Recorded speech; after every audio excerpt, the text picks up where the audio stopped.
ఇకపోతే రాష్ట్రంలో ఇవాళ మొన్న చూసిన ఎన్నికల ముందట ప్రతి ఎన్నికల పాపపు ముక్కులాగా ముఖ్యమంత్రి ఇస్తున్న హామీలు, చేస్తున్న వాగ్దానాలు ప్రతి ఒక్కటి ప్రతి నిమిషం మోసమే చేసుకుంటూ ఉన్నారు.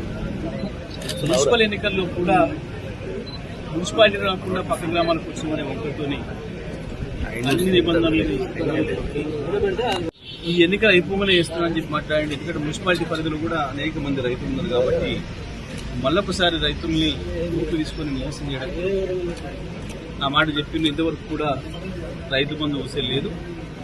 స్థానిక సంస్థలు మిగతావి కూడా పెడతామనే ఉద్దేశంతో చేస్తామనుకున్నాం, కానీ ఇప్పుడు మళ్ళీ ఓట్లు పెట్టే ఉద్దేశం లేదు కాబట్టి రైతు బంధు వేయను అని చెప్పి చాలా స్పష్టంగా చెప్తున్నారు. పైగా ఆ కేరళకు ఎలక్షన్లు వస్తున్నాయి కాబట్టి మరి ఇక్కడ డబ్బులు వసూలు చేసి పంపాలని చెప్పి ఈ రైతులకి వేస్తే మాకేమొస్తుంది, కమిషన్ రాదు కదా, ఆ 7,500,000 కోట్లు కాంట్రాక్టర్లకు ఇస్తే ఆయన కమిషన్ వస్తుంది, దాంట్లో 1,100 కోట్లు కమిషన్ తీసుకొని ఆ కేరళకు పంపొచ్చు వాళ్ళ పార్టీ ఎన్నికలకు, రాహుల్ గాంధీ గారికి పై అధిష్టానానికి కేరళకు పంపొచ్చు అని చెప్పి రైతుల నోట్లో మన్ను కొడుతున్నారు. రైతు బంధు విషయంలో ఇప్పటికీ ఎన్నిసార్లు మోసం చేసిండు, ఎన్నిసార్లు దేవుళ్ళ మీద ఒట్టు పెట్టిండు, ఎన్నిసార్లు వాయిదా పెట్టిండో చూసిండు.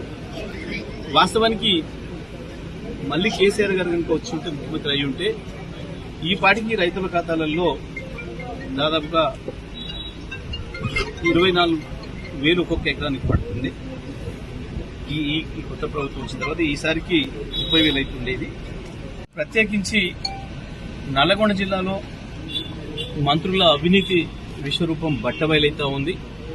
మున్సిపల్ ఎన్నికల్లో కూడా డబ్బులు అడిగి, లంచాలు అడిగి ఇవ్వలేదని చెప్పి పాపం రైస్ మిల్లర్ల మీద పడి దుర్మార్గంగా అరెస్టులు చేసి, కుటుంబ సభ్యులతో సహా అరెస్ట్ చేసి జైల్లో పనిచేస్తూ ఉన్నారు. ఈ ప్రభుత్వం వచ్చిన కానుంచి అన్ని వర్గాల ప్రజల్ని మోసం చేసుడు, వాళ్ళని దోపిడీ చేసుడు తప్ప ఇంకొకటి లేదు.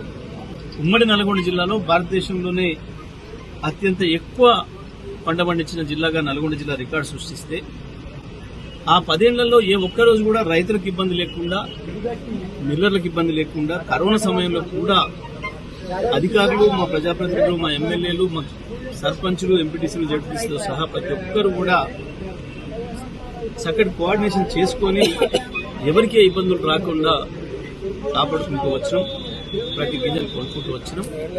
కానీ ఈ ప్రభుత్వం వచ్చిన తర్వాత ఒకవైపేమో దోపిడీదారులకు, దళారులకు వదిలేసి రైతాంగం యొక్క ధాన్యం కొనుగోలు చేయకుండా, ఆ సమయానికి